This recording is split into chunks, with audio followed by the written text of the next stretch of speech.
પૂરું કર્યું. અહીંયા જે છેલ્લું આપણે પોર્શન હતું એનું ભાષાંતર આપણે કમ્પ્લીટ કર્યું. બરાબર. હવે એ ઉપરાંત આપણે સ્વાધ્યાયની ચર્ચા પણ જોઈ. એ ઉપરાંત થોડા ઘણા જે છે અહીંયા 2-5 પ્રશ્નો કરી અને શબ્દો જોઈને આપણે આગળ વધીએ સ્વાધ્યાય બાજુ. બરાબર, એટલે આપણને ભૂલાય નહીં. ઓકે, અહીંયા એક શબ્દ છે જેવી રીતે આપણે ગયા લેક્ચરની અંદર પણ પૂછ્યા હતા એવા થોડા ઘણા શબ્દો પૂછું છું. બરાબર, જેને આવડે છે એ રોલ નંબર બોલી અને આન્સર આપશે. બરાબર, અહીંયા જુઓ એક શબ્દ છે અસ્માકમ. અસ્માકમ શબ્દનો અર્થ શું થાય?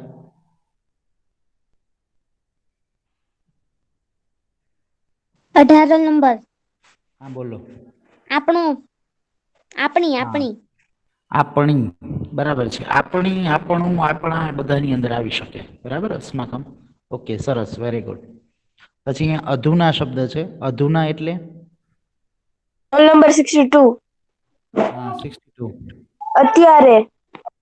અત્યારે, સરસ, વેરી ગુડ, ખૂબ સરસ.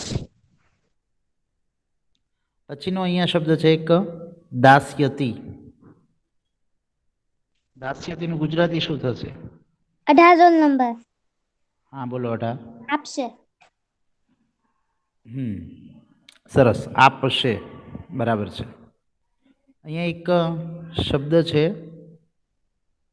તમપી. તમપીની સંધિ શું થશે? સંધિ છુટ્ટી કેમ પડશે? વર્તમાન કાળ પરિસ્મય પદ. નહીં બેટા, સંધિ, રૂપ નહીં. સંધિ કેમ છૂટી પડશે? તમ અપી. તમ પ્લસ અપી. હા, તમ પ્લસ અપી. ઓકે, સરસ, વેરી ગુડ. બરાબર, આ એની સંધિ થશે, તમ પ્લસ અપી. બરાબર, એટલે આવી જે નાની નાની બાબત છે એ ખાસ ધ્યાનમાં રાખવાની છે. બરાબર. ખેલ મહોત્સવ પછી એક શબ્દ આપણને આપેલો છે ભવિષ્યતી. ભવિષ્યતીની ગુજરાતી શું થશે?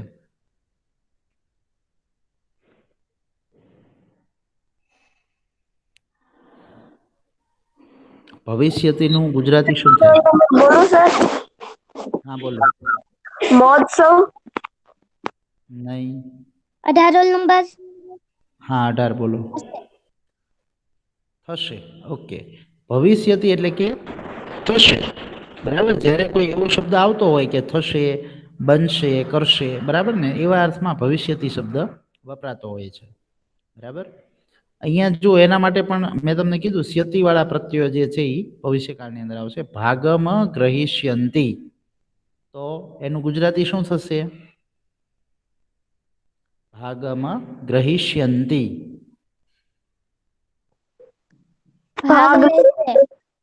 ભાગ લેશે. સરસ, વેરી ગુડ. બરાબર, ભાગમનું ભાગ જ થશે અને ગ્રહિષ્યંતી એટલે લેશે, ભાગ લેશે. સરસ, વેરી ગુડ. તો આવી જે નાની નાની બાબતો જે છે એ તમારે ધ્યાનમાં રાખવાની છે, ખાસ કરીને જ્યારે આપણે આવા શબ્દો અને એ બધું આવતું હોય. બરાબર, વાક્ય રચના સમજવામાં પણ આ બધા શબ્દો ઘણું બધું કામ કરતા હોય છે. બરાબર છે. એ ઉપરાંત આપણે ગયા લેક્ચરની અંદર સ્વાધ્યાય જે છે એની અંદરના 2 પ્રશ્નો આપણે સોલ્વ કરી નાખ્યા, પહેલો અને આ બીજો. બરાબર, એમાં છેલ્લો પ્રશ્ન પણ આપણે સોલ્વ થઈ ગયો છે 5મા સુધીનો. બરાબર, તો ભાષાંતર અથવા સ્વાધ્યાયના પહેલા 2 પ્રશ્નમાં કોઈને કાંઈ ક્વેરી હોય, કાંઈ સમજાણું ન હોય તો પૂછી શકો છો. બરાબર, તો આપણે ત્રીજા પ્રશ્ન છે એના તરફ આગળ વધીએ. ગયા લેક્ચરની અંદર આપણે ત્રીજા પ્રશ્નની શરૂઆત કરતા હતા પણ આપણે સમય થઈ ગયો હતો. પ્રશ્ન છે નીચે આપેલ ઉદાહરણ અનુસાર વાક્યને પરિવર્તિત કરો. જો વાક્ય પરિવર્તિત કરવું અહીંયા સહેલું છે કે ભાઈ અહીંયા તી છે તો અહીંયા સેતી લગાડી દેવાનું. બરાબર, એ સહેલું છે, પણ તમારે જે છે એને સમજવાનું છે કે એવું શા માટે થાય છે. બરાબર, જેવી રીતે આપણે ઉપરના વાક્યો પણ આપણે જોયા હતા કે ભાઈ અહીંયા એક વચન છે, અહીંયા બહુવચન છે, તો અહીંયા એક વચન છે એટલે એક વચનનો પ્રત્યય આવે અને અહીંયા બહુવચન છે એટલે બહુવચનનો પ્રત્યય આવશે. એવું આપણે શીખ્યા હતા. તો આની અંદર શું છે કે આ જે છે એ આપણે પહેલું વાક્ય એવું સમજ્યા હતા કે પહેલું ઉદાહરણ એવું છે રાધા આવે છે. તો રાધા આવે છે એ વાક્ય કેવું થયું? તો કે વર્તમાન કાળ થયું. બરાબર છે, રાધા આવે છે એ વાક્ય કેવું થયું? તો કે વર્તમાન કાળ. હવે એ વાક્યને જો આપણે ભવિષ્યકાળમાં ફેરવવું હોય બરાબર, પરિવર્તિત કરવું હોય, બરાબર, બદલાવવું હોય તો એના માટે શું કરવું પડે? તો આપણે જેવી રીતે ગુજરાતીમાં એવું લખીએ કે રાધા આવશે, તો આવે છે અને આવશે એમાં ફેર છે. આવે છે મીન્સ વર્તમાન કાળ થાય અને આવશે મીન્સ ભવિષ્યકાળ થાય છે, બરાબર. તો એવી જ રીતે સંસ્કૃતની અંદર છે કે ભાઈ સંસ્કૃતની અંદર પણ એના ક્રિયાપદમાં ફેરફાર આવશે, બરાબર. આગચ્છતિ, તો તી પ્રત્યય જે છે ને એ વર્તમાન કાળનો છે અને સ્યતિ પ્રત્યય છે ને વાક્ય થઈ ગયું, અને તી પ્રત્યય વર્તમાન કાળનો હોવાથી આ વાક્ય થઈ ગયું વર્તમાન કાળનું, બરાબર છે.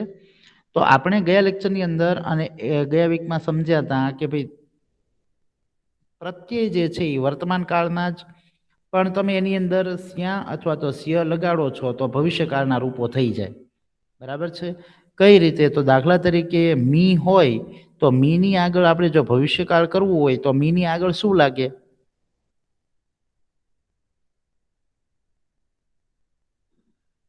મી છે એની આગળ જો ભવિષ્યકાળ કરવું હોય મારે તો મીની આગળ કયો પ્રત્યય લાગશે? સ્યાવાળો લાગશે ને, બરાબર. ગયા લેક્ચરમાં આપણે સમજ્યા હતા સ્યામી, પછી સ્યાવહ અને સ્યામહ. એવી રીતે પછી સી થ તો એની અંદર પણ બધામાં સ્ય લાગશે, ઉપરમાં ત્રણેયમાં સ્યા લાગશે, બાકી બધા જે છે છ પ્રત્યય એની અંદર કયું લાગશે? તો કે સ્ય લાગશે. તીતઃ અંતિ, બરાબર છે. તો આની અંદર પણ બધાની અંદર સ્ય, સ્યસી, સ્યથઃ, સ્યથ, પછી અહીંયા સ્યતિ, સ્યતઃ અને અહીંયા સ્યંતિ લાગશે, બરાબર છે. તો આ જે છે ને એ જો આપણે આ વાળું રૂપ જોવાનું છે કે ભાઈ દાખલા તરીકે આપણે એમ જોયું ને કે ભાઈ રાધા આગચ્છતિ, તો અહીંયા તીનું શું કરી નાખવાનું? સ્યતિ, કે રાધા આ ગમિષ્યતિ, બરાબર. તો સ્યતિ લાગી ગયું, તો અહીંયા સ્યતિ છે. દાખલા તરીકે મારે એમ બોલવું છે અહીંયા મી વાળું રૂપ કે હું લખીશ, તો અહમ લિખિષ્યામી, અને હું લખું છું એમ મારે લખવું હોય તો અહમ લિખામી. લિખામી એટલે લખું છું, વર્તમાન કાળ થઈ ગયું. પણ મારે ભવિષ્યકાળ કરવું હોય તો અહમ લિખિષ્યામી, તો હું લખીશ, ભવિષ્યકાળ થઈ ગયું, બરાબર છે.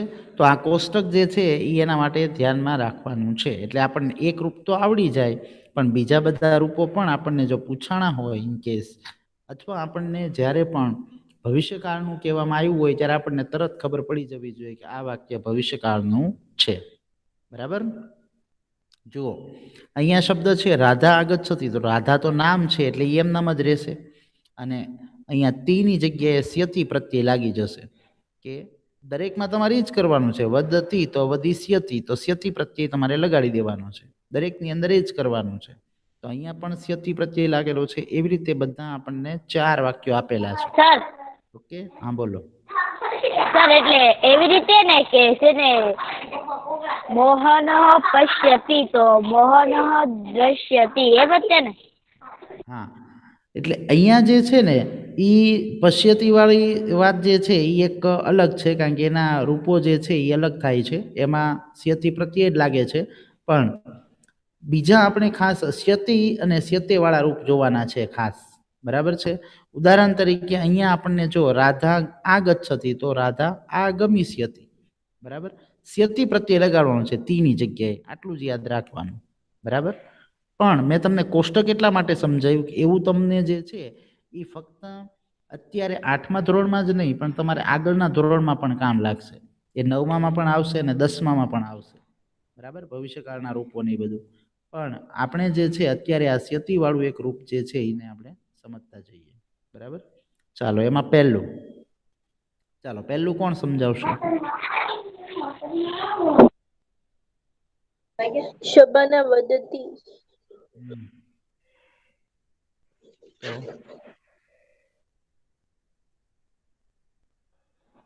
તો sir first one, Shabana વદિષ્યતિ.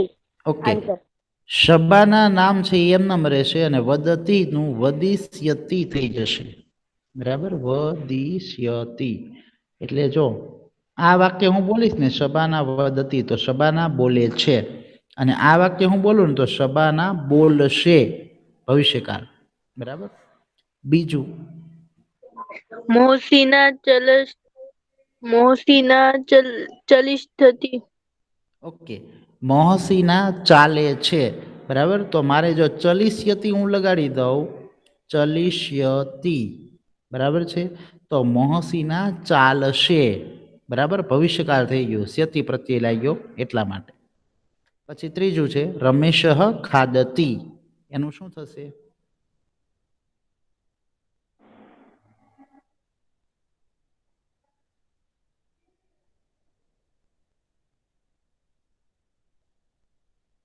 Ramesh ખાદતી, એનું ભવિષ્યકાળ શું થશે?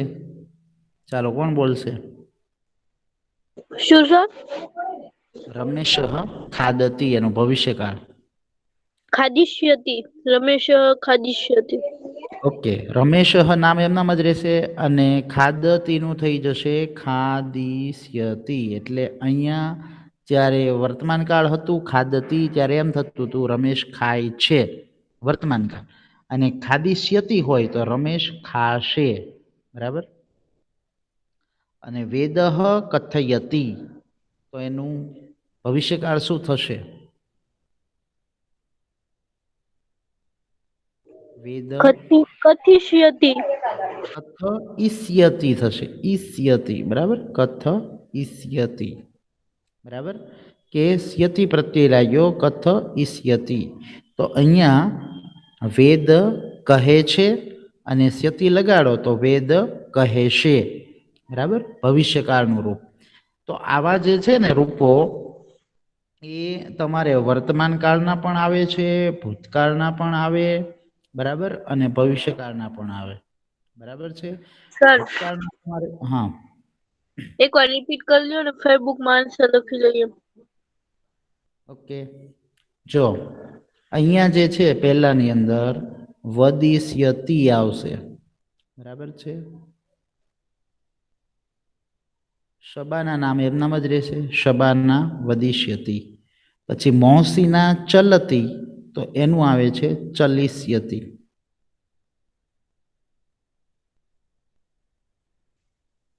બરાબર છે. આગળનું નામ છે એ એમનામ જ રહેશે, એમાં કોઈ ફેરફાર થશે નહીં, કારણ કે એમાં આપણે બહુવચન નથી કરવાનું. ઉપરમાં તો બહુવચન કરવાનું હતું ને એટલે આપણે ફેરવતા હતા. બરાબર.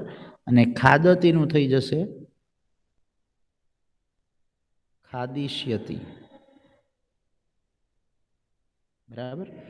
અને કથયતીનું થઈ જશે કથયિષ્યતિ.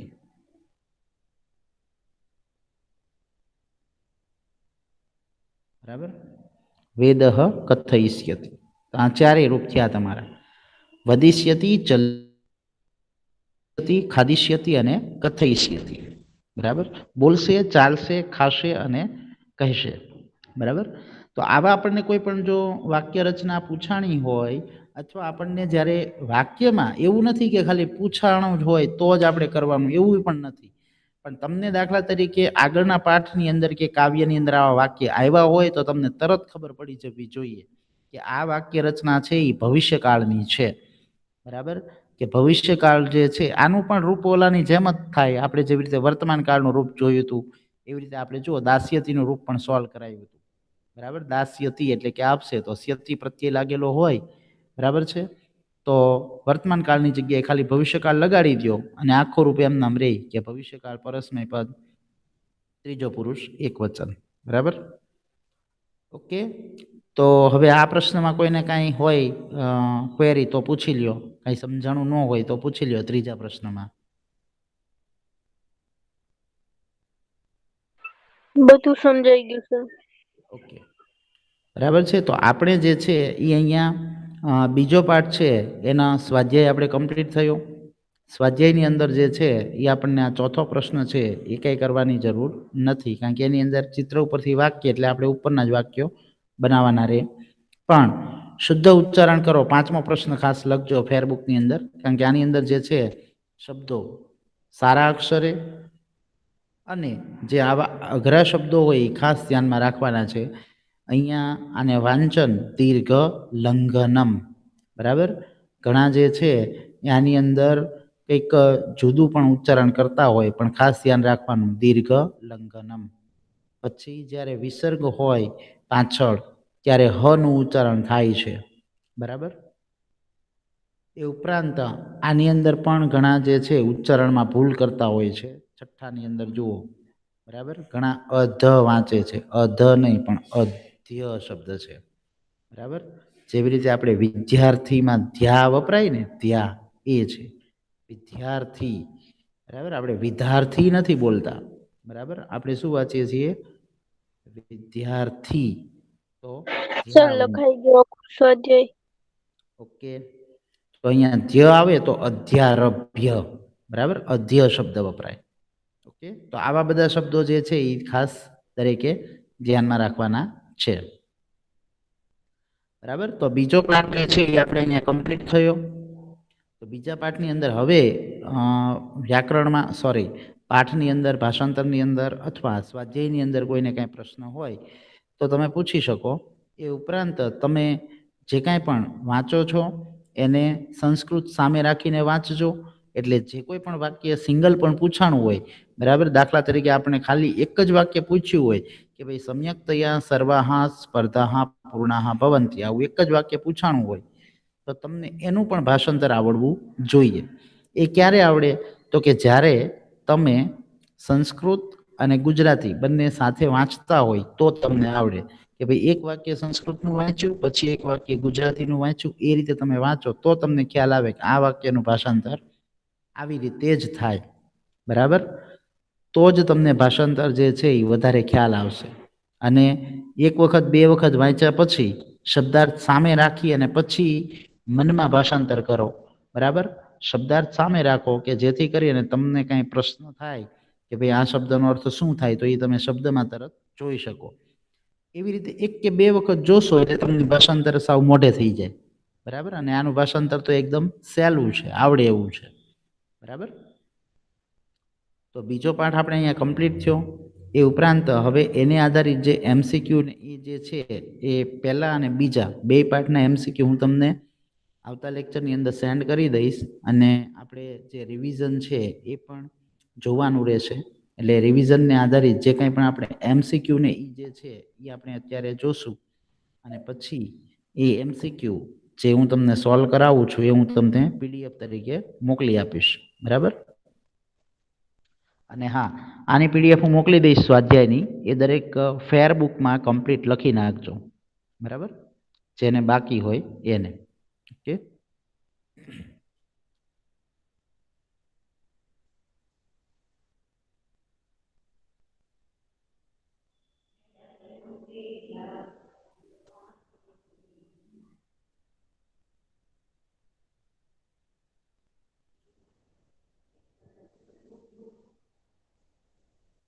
ઓકે. દેખાય છે ને? બરાબર. જુઓ તો પીડીએફ.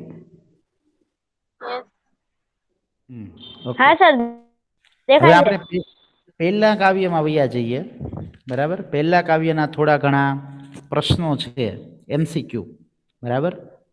જે આપણને સ્વાધ્યાય પોથીની અંદર પણ જે છે એ આપેલા છે ઘણા બધા એમસીક્યુ. તો એવા એમસીક્યુ જે છે એ આપણે થોડા ઘણા સોલ્વ કરીએ કે જેથી કરી અને આપણને એવા એમસીક્યુ જે પૂછાણા હોય તો આપણને આવડે. બરાબર. હવે એમાં પહેલો પ્રશ્ન છે, પુત્રી કિમ કરોતિ, એવો પહેલો પ્રશ્ન છે. તો એની અંદર શું આન્સર આવશે? એટલે પુત્રી શું કરે છે? પુત્રી નિંદ્રાતી. ઓકે. પુત્રી નિદ્રાતી. બરાબર. તો પુત્રી નિદ્રાતી એટલે કે પુત્રી સૂતી છે. નિદ્રાતી એટલે સૂતી છે. ઓકે. સરસ. Very good. બીજો છે, કસ્ય કંઠઃ કર્કશઃ અસ્તિ, એટલે પ્રશ્ન એવો છે કે કોનો અવાજ કર્કશ છે? બરાબર. અથવા તો કઠોર છે. કોનો? કાકસ્ય. ઓકે. એ કાકસ્ય. બરાબર છે. જો અહીંયા બિડાળ એટલે બિલાડી થાય, કુક્કુર એટલે કૂતરો થાય, મશક એટલે મચ્છર થાય. તો અહીંયા આપણને જેવી રીતે બીજા શ્લોકમાં આપેલું છે એ પ્રમાણે કાકસ્ય. તો કાકસ્યનો અર્થ શું થાય? કાગડો. ઓકે. કાગડો. અને જો કાકસ્યની જગ્યાએ આપણને સંસ્કૃતમાં બીજો શબ્દ વપરાય કાકની જગ્યાએ. કયો શબ્દ છે પાઠમાં વપરાયેલો? કોઈને યાદ છે? નહીં સર. પાઠની અંદર કાકસ્ય એની જગ્યાએ એક શબ્દ વપરાયેલો છે અને મેં તમને કીધું તું એનો પર્યાય થાય. શું થાય? ભૂલી ગયા? યાદ છે કોઈને?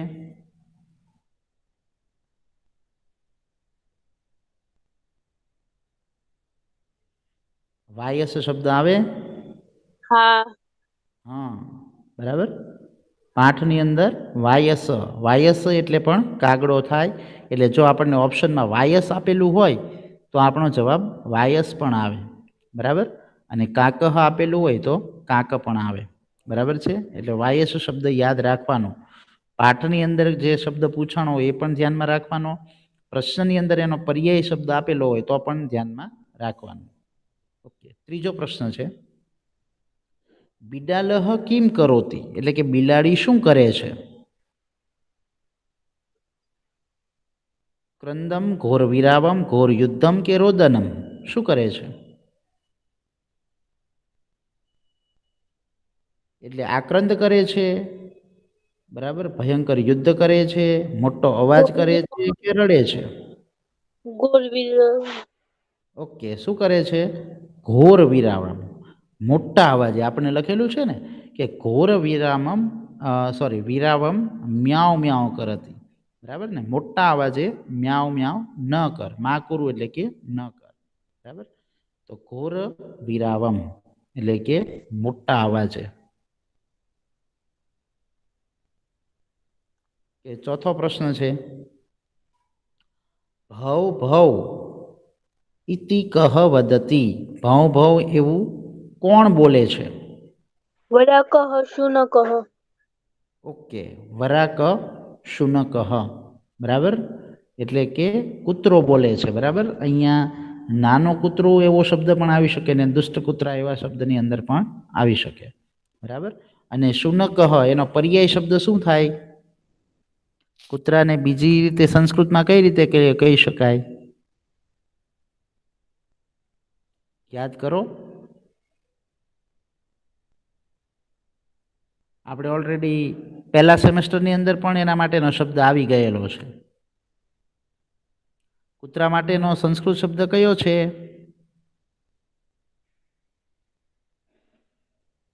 ભૂલી ગયા બધા? હજી હમણાં જ આપણે શબ્દ જોયો, જો અહીંયા છે, શું થાય? કુકુર. હા, કુક્કુર શબ્દ જે છે, બરાબર, એટલે પણ કૂતરો થાય, બરાબર. આપણને આમ આપેલું હોય કે ભાઈ ભવ ભવ ઇતિ કહ વદતી અને ઓપ્શનમાં કુક્કુર આપેલું હોય તો આપણો જવાબ કુક્કુર પણ આવી શકે છે. અને આનો પર્યાય પણ આપણને પૂછાઈ શકે. મેં તમને પૂછ્યું હોય ભાઈ શુનકહ શબ્દનો પર્યાય શબ્દ લખો, તો તમારે કુક્કુરહ દર્શાવવું પડે. અને આપણે પાઠ દરમિયાન પણ કીધું હતું, બરાબર છે. તો આવા એમસીક્યુ જે છે એ ખાસ ધ્યાનમાં રાખવાના કે ભાઈ પર્યાય હોય, બરાબર. પાંચમો છે, માતા મશકાય કિમ કથયતી, માં સ્પૃશ. બરાબર. હવે આની અંદર જુઓ, પ્રશ્ન એવો છે કે માતા મશકાય કિમ કથયતી, હકીકતમાં માં સ્પૃશ, માં દ્રશ્ય, માં ગાનમ કુરુ, માં સ્પૃશ, માં દશ. હકીકતમાં ત્રણે ત્રણ ઓપ્શન સાચા આવે, ઈ જોઈ લો, આવશે. બરાબર. પણ આની અંદર ઓપ્શન, આ પ્રશ્ન કેવો હોવો જોઈએ કે માતા મશકાય કિમ, માં કથયતી અથવા શું કહેતા નથી, તો કરણે ગાનમ કુરુ, તો આપણો ડી ઓપ્શન આવે, બરાબર. એટલે પ્રશ્નમાં થોડીક ભૂલ છે, બરાબર. કે ભાઈ કાનમાં તું ગાન કર, આમાં એવું લખ્યું છે કાનમાં ગાન કર, હકીકતમાં એવું કહે છે તું કાનમાં ગણગણ ન કર, બરાબર. તો અહીંયા જે છે ને ન આવે, કિમ ન કથયતી, શું નથી કહેતી. તો સ્પર્શ કરવાનું તો જે છે, બરાબર ને, એ એને કહે છે. અહીંયા એમ કે જો માતા મશકાય કિમ કથયતી, શું કહે છે, બરાબર. તો અહીંયા એટલું તો કહે જ છે ને કે તું સ્પર્શ ન કર, ડંખ ન માર, પછી ગાન ન કર, સ્પર્શ ન કર, ડંખ ન માર. પણ શું નથી કહેતી કે કરણે ગાનમ કરું, કાનમાં ગણગણ કર, એવું કહેતી નથી, બરાબર. એટલે આ પ્રશ્ન જે છે એ અર્થમાં આવશે. પછી છઠ્ઠું છે પુત્ર્યા શયનમ કીદૃશમ અસ્તિ. જો આ બરાબર વિચારીને જવાબ આપો. પુત્ર્યા શયનમ કીદૃશમ અસ્તિ. વિચારો જોઈએ આ પ્રશ્ન.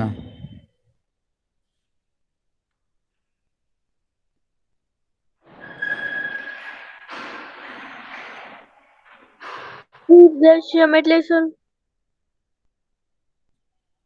કીદૃશમ શબ્દનો અર્થ થાય છે બરાબર કેવી. કેવી કેવું એવા અર્થમાં કીદૃશમ વપરાય. એટલે જો પ્રશ્ન તમને સમજાવું. પુત્રીની પથારી કેવી છે? સુંદર. હા, સરસ, વેરી ગુડ. પુત્રીની પથારી કેવી છે? સુંદર છે. બરાબર. એટલે સુંદરમ આપણો આન્સર આવશે. કોમલમ નહીં, કઠોરમ નહીં, અસ્વચ્છ પણ નહીં. કેવી છે? તો કે સુંદર છે. તો આપણો આન્સર છે એ સુંદરમ આવશે. બરાબર છે. પુત્રીની પથારી સુંદર છે. બરાબર. આપણે લખ્યું હતું ને સુખમય, સુખમય અને સુંદર. બરાબર ને. હળવા કપડામાં જે છે એ દીકરી સૂતી છે. બરાબર. સુંદર પથારીમાં અને હળવા કપડામાં. આપણો પહેલો શ્લોક એવું હોય જ્યારે આવો આન્સર ત્યારે આપણે શ્લોક યાદ કરી લેવાનું. પહેલા શ્લોકની અંદર તમે જે ત્રીજી લાઈન જોશો તો એની અંદર જોવા મળશે કે સુંદર પથારીમાં અને હળવા કપડામાં. બરાબર. પછી આગળનું છે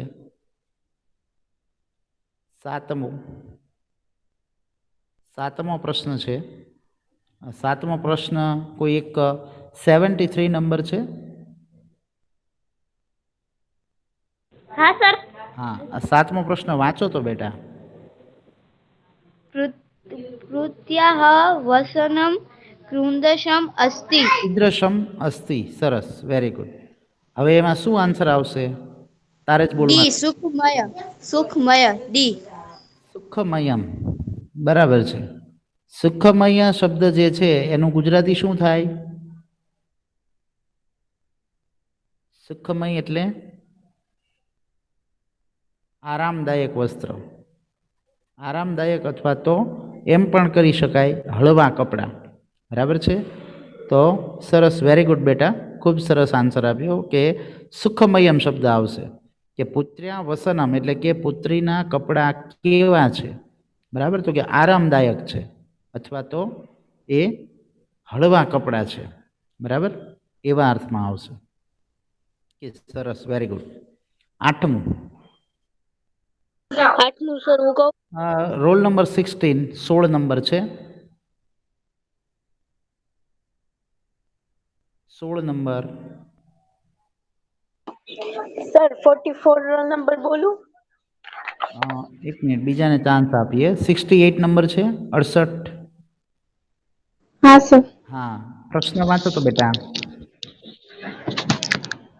વાયસઃ કીદૃશ રટતિ. ઓકે, વાયસઃ કીદૃશમ રટતિ. શું આવશે એનો આન્સર? બોલો. 68 નંબર.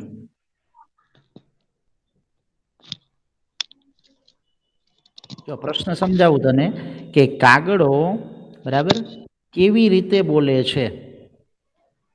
બી કર્ણકઠોરમ. હા, કર્ણકઠોરમ. બરાબર. બી કે અહીંયા આપણને એમ કીધું છે મધુરમ, તો મધુર તો બોલતો નથી. કોમલમ એટલે કે કોમળ પણ બોલતો નથી. દુઃખદ એટલે કે દુઃખ થાય એવું પણ બોલતો નથી. પણ કેવું બોલે છે?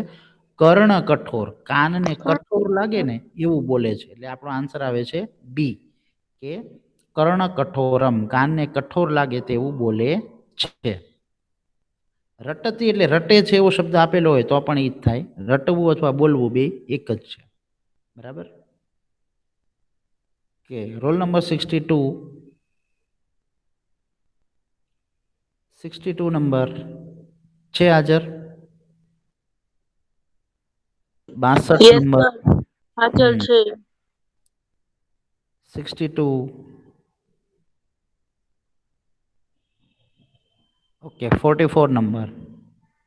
Yes sir. સ્નિગ્ધા મુગ્ધા સેવી દુગ્ધા કા. નવમું. હા. શ્રાन्तः કલ્યાન્તા અનુનીતા ચકા અસ્તિ. પુત્રી. ઓકે, સરસ, વેરી ગુડ.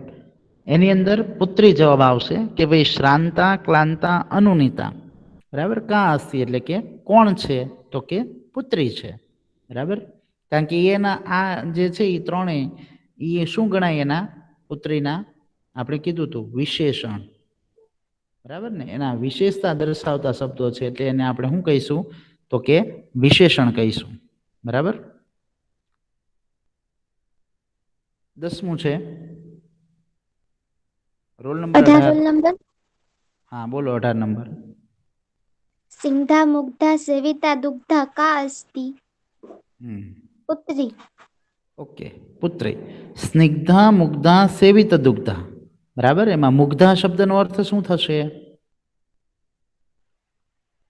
ખબર છે કોઈને? 44 નંબર કહું? હા બોલો.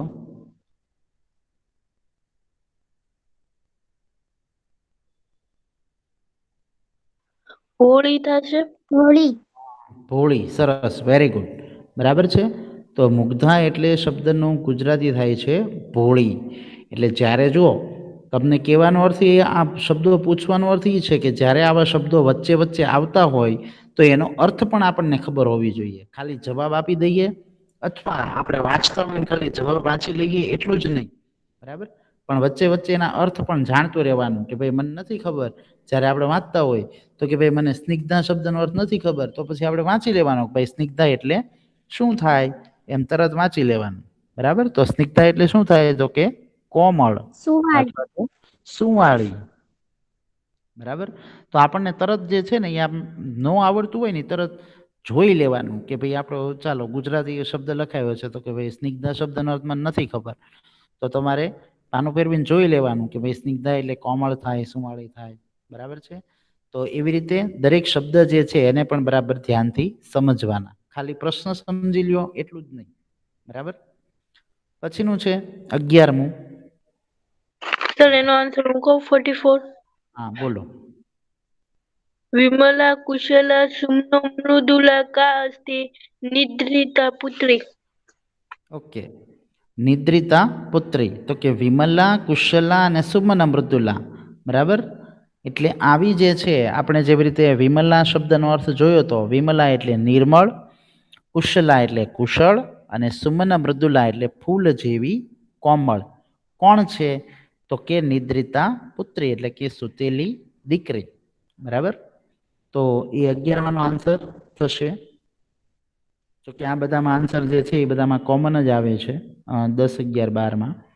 12મો પ્રશ્ન છે. 18 રોલ નંબર હા બોલો 18 નંબર. સુદતી સુમુખી શોભન ગાત્રી કા નિંદ્રાતી પુત્રી. ઓકે, સુદતી સુમુખી, બરાબર, અને શોભન ગાત્રી કા નિદ્રાતી. તો એની અંદર પણ આપણને જવાબ આવે છે પુત્રી એટલે કે દીકરી. તો આવી દીકરી જે છે એ ખરેખર સૂતી છે, બરાબર. તો આ આપણે જે છે અલગ અલગ આમ જોઈએ તો આ સ્વાધ્યાય પોથીની અંદરના 12 MCQ જે છે એ આપણે સોલ્વ કર્યા, બરાબર. તો આ 12 MCQ જે છે એ ઉપરાંત આપણે આની અંદર ખાલી જગ્યાઓ પણ આપેલી છે અને એ પણ આપણે જોવાની છે ખાલી જગ્યાઓ. તો ખાલી જગ્યાની અંદર પણ જેને આન્સર આવડે છે, બરાબર, એ બોલશે, બરાબર. એમાં પહેલી ખાલી જગ્યા છે 18 રોલ નંબર હા 18 નંબર બોલો. સુંદર શયને ખાલી જગ્યા પુત્રી મમ ખલુ નિંદ્રાતી સુખમ વયસને. સુખમય વસન, સરસ, વેરી ગુડ, ખૂબ સરસ, બરાબર. જો બરાબર ધ્યાન રાખજો, આની અંદર સુખમય વસન એ શબ્દ આવશે, આપણે આગળ શબ્દ આવી ગયો, બરાબર. તો તમારે આની અંદર જે છે ને એ સીધો ડાયરેક્ટ સંસ્કૃત શ્લોક જ જોવાનો, બરાબર. કે ભાઈ સંસ્કૃત શ્લોકની અંદર સીધું શું આપેલું છે એ ખાસ તમારે જોઈ લેવાનું, એટલે તમને સીધો ડાયરેક્ટ આન્સર મળી જાય, બરાબર. એટલે તમે જ્યારે શ્લોક વાંચતા હોય ત્યારે પણ આવી બધી ખાલી જગ્યાઓ ધ્યાનમાં રાખવાની. બીજી, સર આની PDF મોકલજો ને. હા આની MCQની અને એ PDF હું તમને મોકલી આપીશ, 2 પાર્ટની જોઈન્ટ. એ હું તમને આજે નહીં પણ આવતા લેક્ચરમાં મોકલીશ, સોમવારે, બરાબર. સર આજે મોકલો તો પછી સોમવારે તમે જ્યારે આન્સર લખાવો તો પછી અમારા ક્વેશ્ચન અમે લખેલા હોય તો વાર ન લાગે ને સર? ઓકે, હાલો વાંધો નહીં, તો પછી આજે સેન્ડ કરી દઈશ. Okay okay sir. ચાલો બીજાની અંદર બોલો તો 44 રોલ નંબર બોલું? 44 બોલો. રે રે ખાલી જગ્યા કર્કશ કંઠ મારટ મારટ ખાલી જગ્યા વાય રે રે વાયસઃ કર્કશ કંઠ મારટ મારટ કર્ણ કઠોરમ. ઓકે, વેરી ગુડ, ખૂબ સરસ. જો ખૂબ સરસ, બે ખાલી જગ્યા છે, બરાબર. તો એની અંદર જે છે રે રે વાયસ, બરાબર. અહીંયા વાયસ શબ્દ આવશે એટલે કાગડાને સંબોધન છે, બરાબર. કે અરે ઓ કાગડા, તું કર્કશ અવાજથી, બરાબર. અને પછી અહીંયા છેલ્લે જે છે કર્ણ કઠોરમ શબ્દ આવી જાય કે કાનને કઠોર લાગે તેવું મારટ મારટ, એટલે રટ નહીં રટ નહીં, બરાબર. એટલે છેલ્લી ખાલી જગ્યા જે છે એની અંદર કર્ણ કઠોરમ શબ્દ આવશે, કાનને કઠોર લાગે તેવું. તું બોલ નહીં અથવા તો રટ નહીં રટ નહીં, બરાબર. પછીની છે આગળની ત્રીજી ખાલી જગ્યા. પણ હવે આપણે સમય થવા આવ્યો છે, ત્રીજી એક કરી લઈએ, બરાબર. બોલો 18 રોલ નંબર. ખાલી જગ્યા માં સર 44 બોલું? 18 નંબર બોલો પેલા. ખાલી જગ્યામાં કુરુ ઘોર વિરામ ચલ ચલ રે ખલ ચોર ખાલી જગ્યા મ્યાઉ મ્યાઉ. અને બીજી ખાલી જગ્યામાં બિડાલ. બિડાલ, સરસ, વેરી ગુડ, બરાબર. અહીંયા લુચ્ચી ચોર બિલાડી એટલે અહીંયા બિડાલ શબ્દ આવે છે, બરાબર. અને અહીંયા જે છે મ્યાઉ મ્યાઉ પૂરું, બરાબર. કે બે વખત મ્યાઉ મ્યાઉ એટલે કે મોટા અવાજે મ્યાઉ મ્યાઉ ન કર. સરસ, વેરી ગુડ. તો આવી ખાલી જગ્યાઓ જે છે એ પણ આપણે જોશું. હું તમને પીડીએફ સેન્ડ કરી દઈશ, બરાબર. અને ઉપરાંત સ્વાધ્યાયની પણ પીડીએફ હું તમને સેન્ડ કરી દઈશ. અને સ્વાધ્યાય દરેક જણા ફેરબુકમાં કમ્પ્લીટ લખી નાખજો. ઓકે સર, લખાઈ ગયો છે. પ્રશ્નો જે છે એની ચર્ચા આપણે આવતા લેક્ચરમાં હજી પણ કરશું, બીજા પાઠના. એ ઉપરાંત આપણે જે કંઈ પણ આને આધારિત ખરા ખોટા ને બધું છે એ આપણે આવતા લેક્ચરમાં જોઈશું, બરાબર. આજે અહીંયા સુધીનું રાખીએ છીએ. Hi sir. Okay, thank you, good bye. Okay sir, by.